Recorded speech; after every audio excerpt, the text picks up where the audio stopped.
What's up, guys? This is going to be a two-part series discussing first my frustrations and then my concerns with the most recent animated short treks by CBS and Paramount. Before I get too deep into it, let me go ahead and address those who like the short treks or don't think it's a huge deal. This video isn't for you. If you think that the episodes were something light or that canon doesn't matter, then please feel free to skip to the next video in which I discuss why I think CBS is inadvertently catfishing to get kids to watch excessively violent material.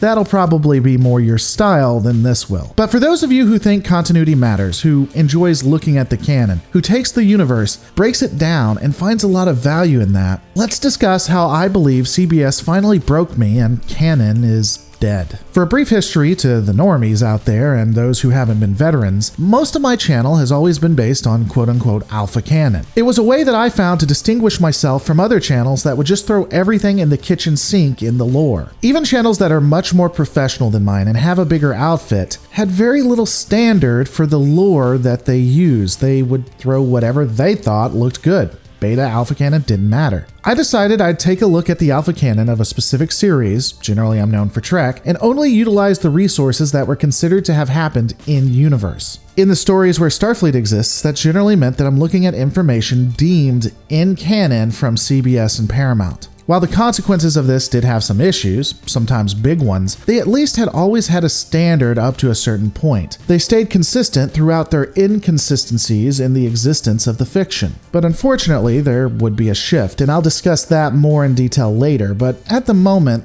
let's take a look at when it probably started changing. Well, I think we could argue this slow fade from the standard started around Enterprise, possibly even Voyager, and definitely during the JJ movies.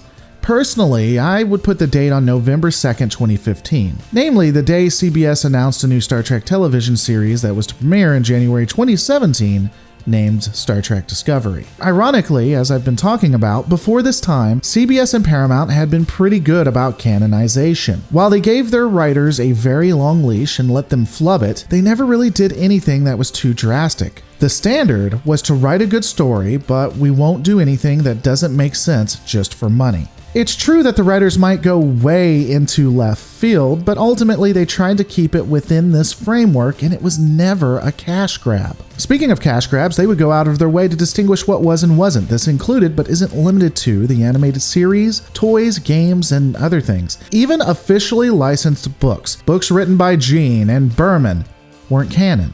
They're just trying to make money. And CBS was honest about that. I honestly appreciated it. And then, on November 2nd, 2015, they not only realized that they could make more money, but they could make an S-ton of it if they appealed to the lowest denominator and called everything in-universe. Which now leads us to the escalation to where they stopped caring. The most recent short treks, specifically The Girl Who Made the Stars and Ephraim and Dot. Spoiler warnings for those who care. The Girl Who Made the Stars honestly isn't all that bad and is basically a father telling his daughter a story that has nothing to do with Trek and is an African myth. It's blatant pandering, but we can ignore it, which is what everyone should do. My real issue comes from Ephraim and Dot. This is the episode, folks. This is the series that broke me and made me lose all faith in canon.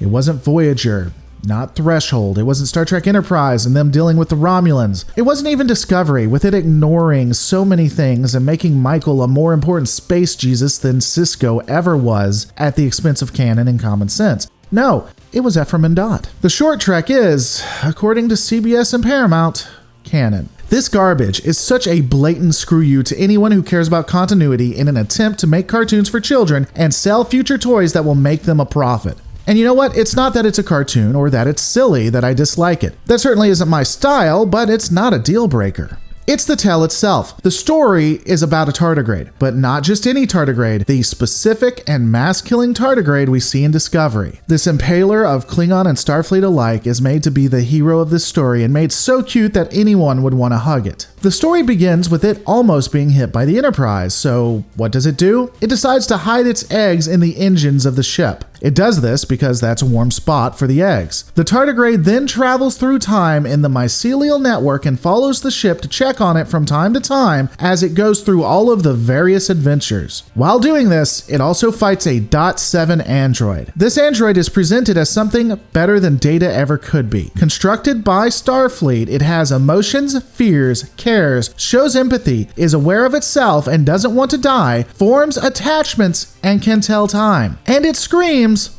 when it's scared. For those who are in the Star Wars sphere, you might remember the cartoon Forces of Destiny. This was a series of tales meant to celebrate women and show them being really cool. While I think it's ironic that they would often attack or kill men in this, and out of the first 7 episodes, the majority fail the Bechdel test, I think that even this is a better representation of how to do cartoons than whatever Star Trek is trying to do. I'm not sure if those cartoons are canon or not, but if they are, they don't betray the work, nor do they lack so much sense just to push an agenda or a toy. In the past, and even with Discovery, these type of things were always for the sake of the story, not to sell something. Even during the time of the original series, when they were at peak sellout, it was kept separate from canon. Looking at Discovery, as bad as I think it was written by people who cared about the show and who cared about the franchise, not people trying to sell something. But now I've lost all faith. I'm going to have to reevaluate if doing alpha canon is